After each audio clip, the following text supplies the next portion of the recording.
Everybody, this is Academic English Skills, and this is another video that relates to vocabulary, academic vocabulary, of course, and specifically, it concerns the academic word list, which is something that you really should be familiar with to enable you to improve your language skills in your academic work.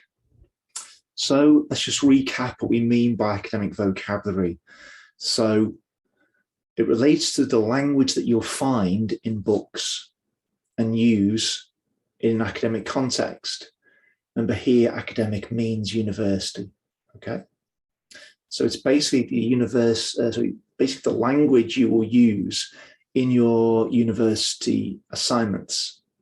It could also be the language that you'll use in your seminars and presentation, because they need to be academic as well.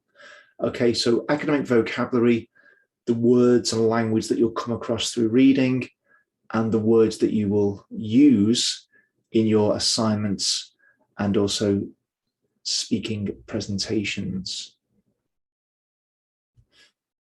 Okay, I'm going to put some words on the screen. Do you know these words?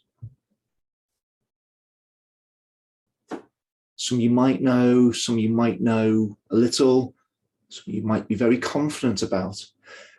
Well, these are the first 28 words in the academic word list. The first 28 head words, I should say. So the head word is like, say, a main word, and below that, we get all the words that are connected to it. Let's explain this in a little bit more detail. So the academic word list, the AWL, it's a list of 570 word families that were frequently found to appear in academic texts. Now remember, a word family is about the different forms of the word. So the adverb, the noun, the verb, the adjective. Some words have several nouns, that kind of thing. So not all word families are the same. The AWL is then organized into 10 sublists. And each sublist has 60 word families in, except for the 10th one, which has less than 60 word families in. Okay, so remember, each sublist has 60 word families in. So that's a lot of words. If you think about how many words can be connected. If you want to find out more about the AWL, it was developed by someone called Athol Coxhead at the Victoria University of Wellington in New Zealand. So if you just search for her an academic word list, I'm sure it will come up, and it has a complete list of the sublists if you're interested in finding more information.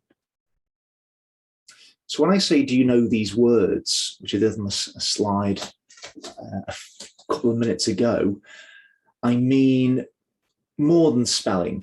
I'm not saying, can you spell these words? That's not the question. But do you know the different word forms for these words?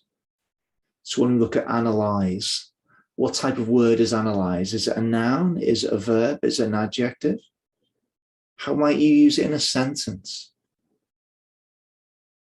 Now from there, you need to be able to do the same with all the words that relate to analyze. So can you use the different word forms for each of these words in sentences and be sure of their meaning? Maybe, maybe not. So we need to actually use the academic word list to help us increase our vocabulary. How are we going to use it? There's obviously different ways, but of course, the only way to remember vocabulary is to use the words. It should be clear to anyone who's ever tried to learn any language, whether it's academic or whether it's a foreign language. So we could look through sublist 1. Now, sublist 1 has the most common words that the academic word list found. So find a word you're not sure about, or at least unsure of the different word forms. You might be sure about the head word, which is the main word, but you might not be sure of the different word forms. So find the meaning of the word. Be clear about the meaning. Remember, some words have different meanings depending on the context, which makes it even more extensive in terms of the work to do with the words. So understand how to use the word you've selected. Write different word forms on a card, a piece of paper, on your phone. Copy some example sentences, because vocabulary only makes sense in context. So use the word in a sentence that makes sense to you. And then the following day, look at the word, the head word, and see how many different forms you can remember and how to use them. Test yourself. Write some more example sentences. And then, depending on how confident you feel with the word, you can then move on to look at different words and review the cards or the ideas on different days. Now, the idea here is that if you use a word and you're quite confident, you have no problems, then that can go to the end of the pile, and you probably won't see that word again for a month, maybe, or a few weeks. Depends how often you check your vocabulary. But if there's a word you're not sure about and it's causing a bit of difficulty, then make sure that you see it the next day or the next time you check your vocabulary. So you're seeing the ones that you have difficulty with more frequently than the ones you don't have difficulty with. This is something called spaced repetition, which you might already know about. It's quite common in exams.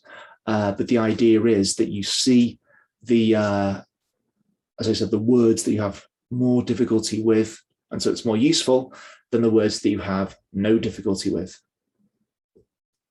Okay, the next few slides to finish off, we're going to look at some examples. So feel free to pause the video as necessary, okay? Let's have a look at our first word. So our first head word is method. Now we have methodical, methodological, methodologies, methodology, singular, and methods. Okay, so pause the video. Which of those words do you understand? What's the difference? What type of word form are they? Then put the right word in the right sentence.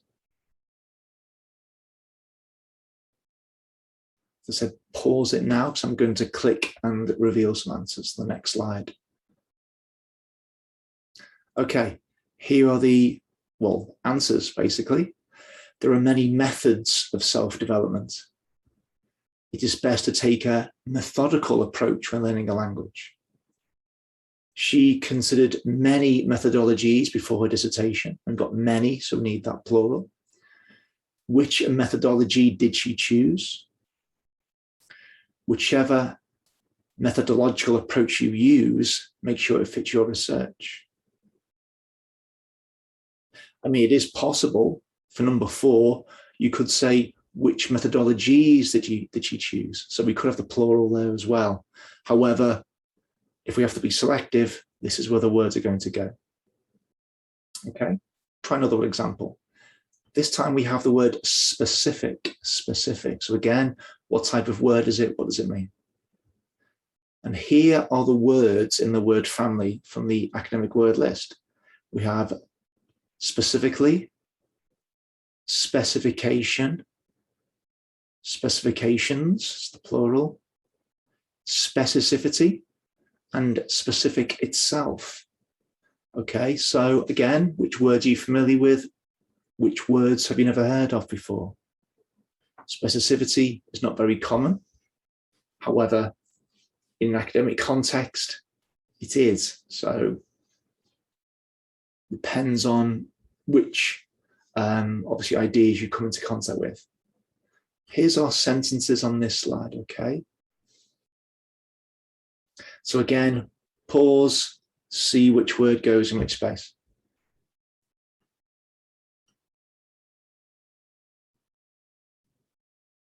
Okay, here's some answers.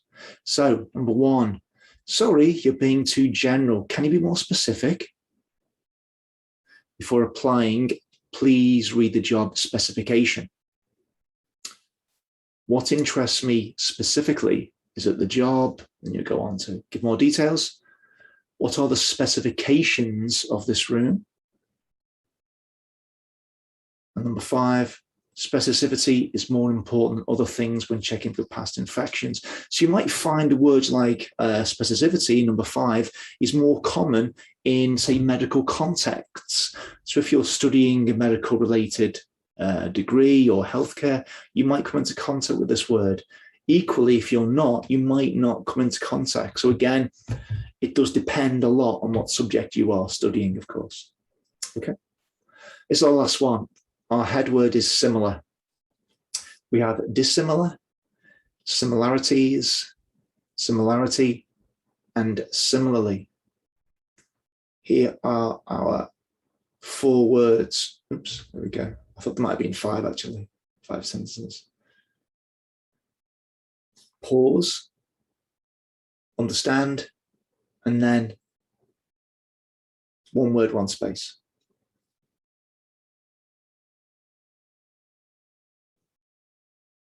Okay, I'm going to click on to the next slide. So similar, the 2 subjects vary and are completely dissimilar. Okay. Number 2, there is a lot of similarity between some languages.